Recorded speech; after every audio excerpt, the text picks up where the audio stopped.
That's the hardest thing that we're dealing with about behavior health and emotional stress and traumatic stress that we see is getting them to open up. They don't want to be seen as being weak. Enchanted Sky Media.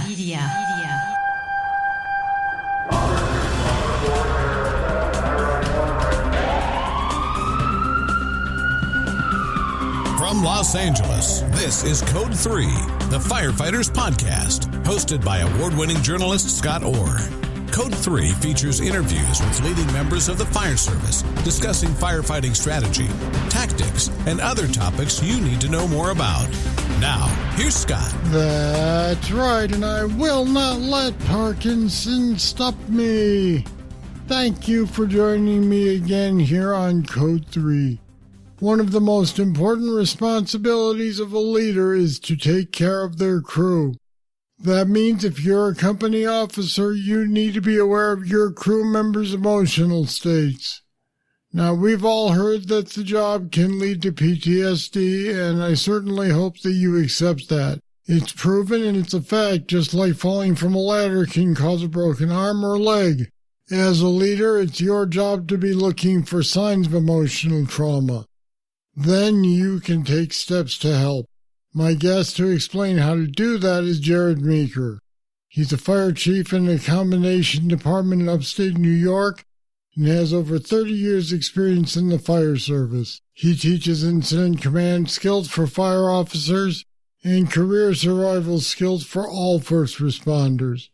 And Jared Meeker joins me now. Welcome to Code 3. Thank you, Scott. Thanks for having me on. It's good to have you here. Let's start with the basics. What kinds of signs that a member is having emotional trauma should the leader be aware of? There's many signs out there to keep an eye on your firefighters. That's the biggest thing is, to take the time to keep an eye on your firefighters. We in this fire service see way too many bad things.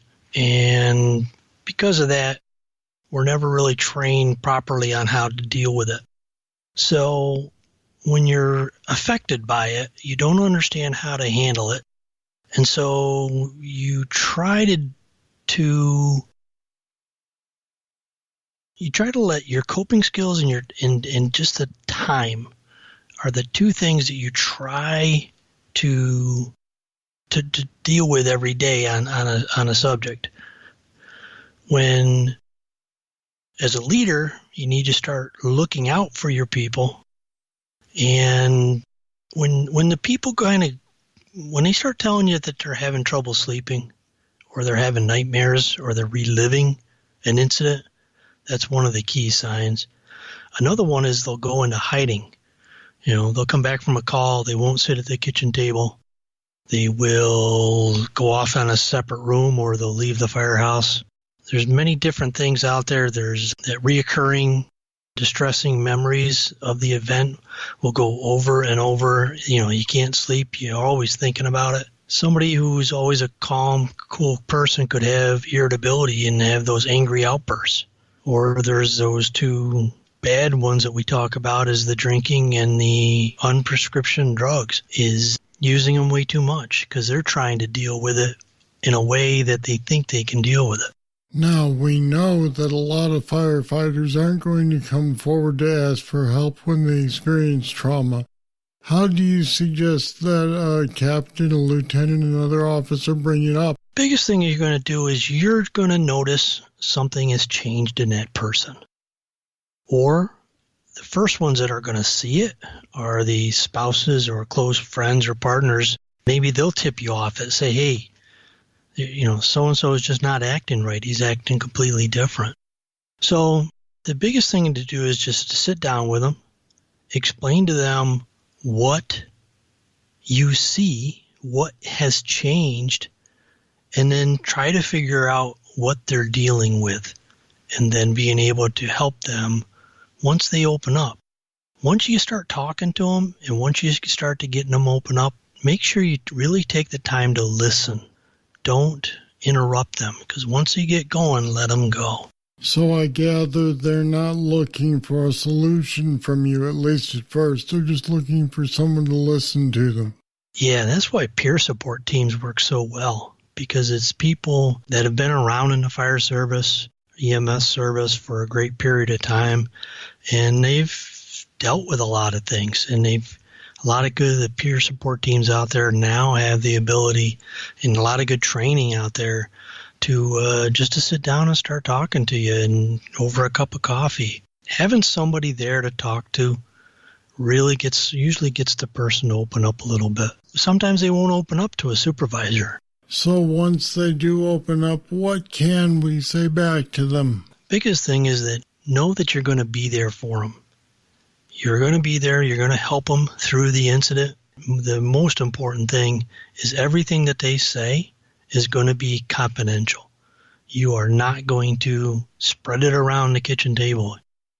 Everything that you talk about and deal with has to be done in confidence. Once you've heard the story from your firefighter, where do you go with that? Do you just hang on to it and keep it in your back pocket and watch for future problems, or do you go to someone in higher authority, or what do you do? I think it depends on the severity of the incident. You know, if they're into acute stress where they're not sleeping, post-traumatic stress where they're reliving it just for weeks and weeks and months upon months, and they're reliving it, then you know that you need to get some professional help involved. If it's little things, EAP programs, clergy can help.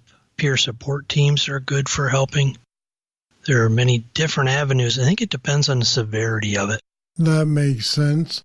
Now, in your experience, how did the firefighters that have these problems deal with the stigma they feel like they're going to get from their coworkers about this? That's the hardest thing that we're dealing with about behavior health and emotional stress and traumatic stress that we see is getting them to open up. They don't want to be seen as being weak.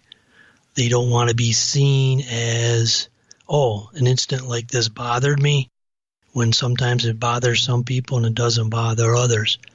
So that was the hardest thing to get somebody to open up and get past that stigma. It's okay. It's okay to talk about it. And then the more that we get to talk about it on podcasts like this and articles that are out there written about it, is the more we can get that younger generation to talk about it and understand that it's okay. It's okay to talk about it at the kitchen table. Now, when you're talking about an officer who is fairly newish at the job, who sees some of these signs in a firefighter, in your experience, how do they react? The toughest thing on the younger officers, if they don't understand how to deal with it, then they're going to stand back.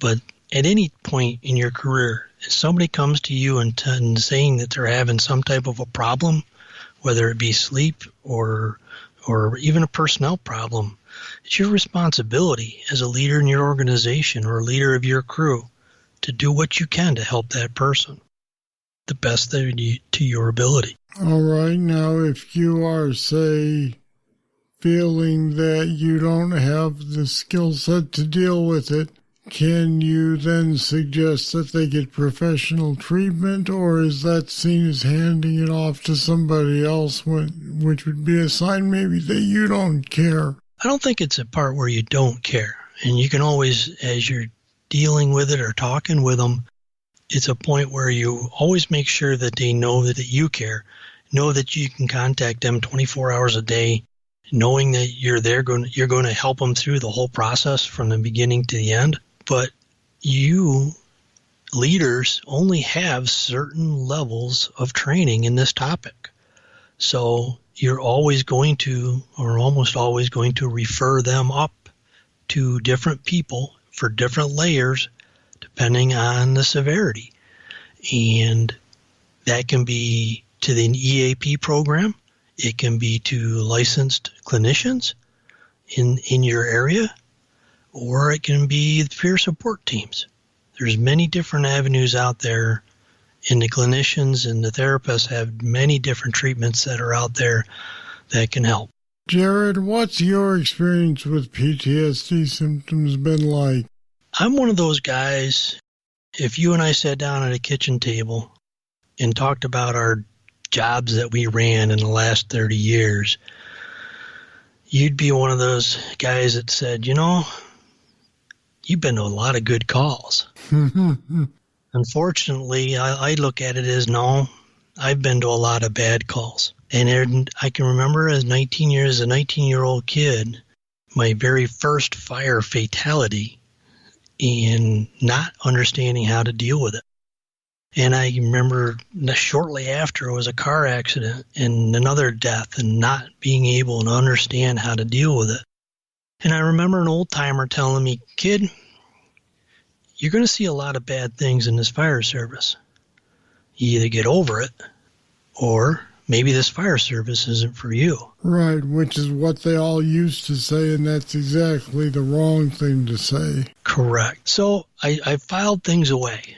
And unfortunately, it's actually 3 years ago yesterday, while driving my fire chief's Tahoe down the road, I had a 13-year-old autistic boy sprint across the road without looking. Oh, no. And unable to stop in time, I struck the boy. Oh.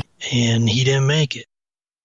And everything that I tried to deal with that situation the same way I had dealt with every traumatic fire fatality, motorcycle crash, car crash, I tried to deal with it the exact same way. And it just ate me up inside. And I always just expected that time and my coping skills were going to help me through it. And it never did. And months and months go by, and I'm not getting any better. And things are getting worse.